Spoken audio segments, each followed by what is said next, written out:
السلام علیکم ورحمۃ اللہ وبرکاتہ۔ الحمد للہ رب العالمین والعاقبۃ للمتقین والصلاة والسلام علی محمد وعلی آلہ واصحابہ اجمعین ومن تبعہم بإحسان الی یوم الدین، اما بعد۔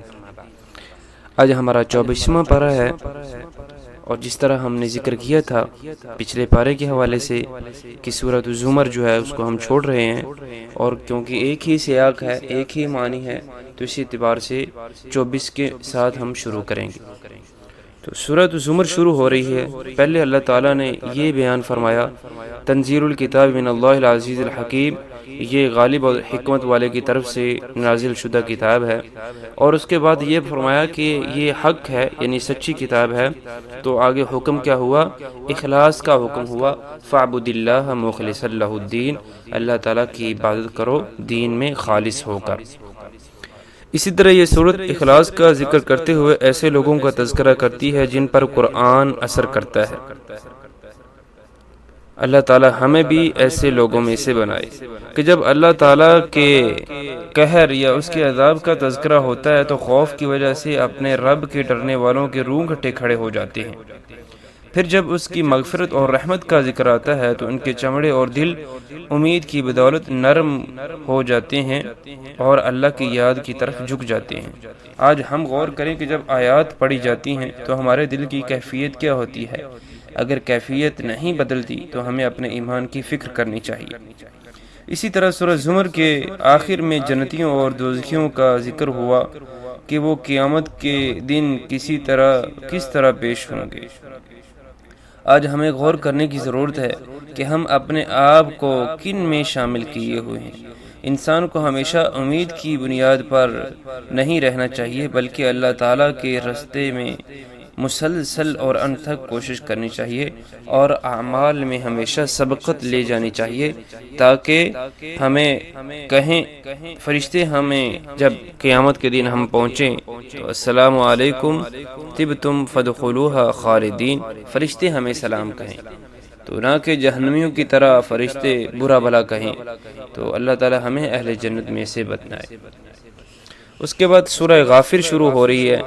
اس کی شروعات میں اللہ تعالیٰ نے مغفرت اور توبہ کی قبولیت کا ذکر فرمایا ہے۔ جو انکار کرنے والے ہیں ان کی پکڑ ہے، اس کا بھی اللہ تعالیٰ نے شروع میں ذکر کیا ہے۔ اس میں محض بحث مباحثہ کا ذکر ہے کہ حق پر کون ہوتا ہے اور بغیر حق کے کون بحث کرتا ہے۔ شروع والی آیات میں مناظرات کا ہی تذکرہ ہے، پس ایک مناظر کو چاہیے کہ ان آیات پر اچھی طرح غور کرے تاکہ وہ اپنے فن کو اچھی طرح سمجھ سکے۔ خاص طور پر آل فرعون کے مومن کی بات جو اس نے بڑے اچھے انداز سے فرعون کے سامنے کہی۔ توبہ کرنے والوں کی طرف اشارہ ہے۔ کیا ان کے لیے یہی شرف کافی نہیں ہے کہ فرشتے ان کے لیے مغفرت کی دعا کرتے ہیں، اور فرشتے بھی کون سے؟ جو آسمانوں میں رہتے ہیں۔ قیامت کے احوال کا اللہ تعالیٰ نے خاص طور پر یہاں تذکرہ فرمایا، اور اس کے بعد اللہ تعالیٰ کی عظمت کا تذکرہ فرمایا۔ لمن الملک اليوم للہ الواحد القہار، اس دن خاص طور پر اللہ تعالیٰ فرمائے گا کہ آج کس کی بادشاہت ہے، تو پھر خود ہی تائید کرے گا للہ الواحد القہار، آج اس یکتا اور قہار کی بادشاہت ہے۔ آل فرعون کے مناظر کا انداز سب کو پڑھنا چاہیے کہ اس نے کیسے حجت اور دلیل کے ساتھ مناظرہ کیا۔ صرف محبت اور الفت ہی کافی نہیں ہوتی، بلکہ دلیل ضروری ہوتی ہے۔ اسی طرح اس نے دعویٰ نہیں کیا کہ میں مومن ہوں، بلکہ اس وقت کے سب سے بڑے داعی موسیٰ علیہ السلام کا اس نے دفاع کیا۔ اسی طرح اس صورت میں تفصیل کے ساتھ اللہ تعالیٰ کی نعمتوں کا تذکرہ ہے۔ اللہ تعالیٰ نے ان لوگوں کا انجام بھی ذکر فرمایا جنہوں نے اللہ کی آیات اور نعمتوں کا انکار کیا، اور وجہ کیا تھی؟ صرف تکبر اور ہٹ درمی۔ قرآن کریم کی تلاوت اور منکرین کا طرز عمل کیا تھا؟ وقال الذین کفروا لا تسمعوا لهذا القرآن والغوا فیہ لعلکم تغلبون، کفار جو تھے وہ یہ کہا کرتے تھے کہ قرآن مجید کو نہ سنو اور شور کر دیا کرو تاکہ تم غالب آ جاؤ۔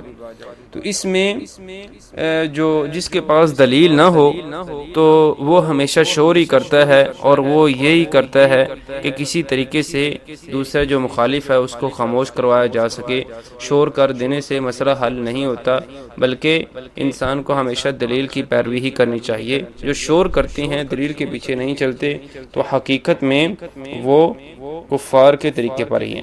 اسی طرح پھر اس صورت میں بڑے دوستوں کے ساتھ رہنے کا انجام ذکر ہوا کہ وہ ہمیشہ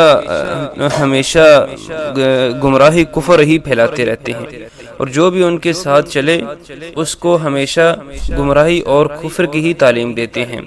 دعوت کے فضائل اور مخالف کو دعوت کیسی دینی چاہیے وہ طریقہ کیا بیان فرمایا کہ ہمیشہ برائی کو اچھے طریقے سے ہی پیش کیا جائے، اس سے دشمن بھی جگری دوست بن جاتے ہیں۔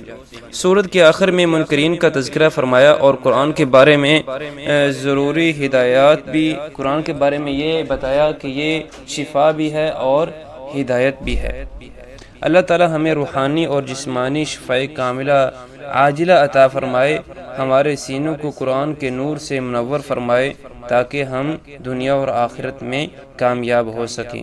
السلام علیکم ورحمۃ اللہ وبرکاتہ۔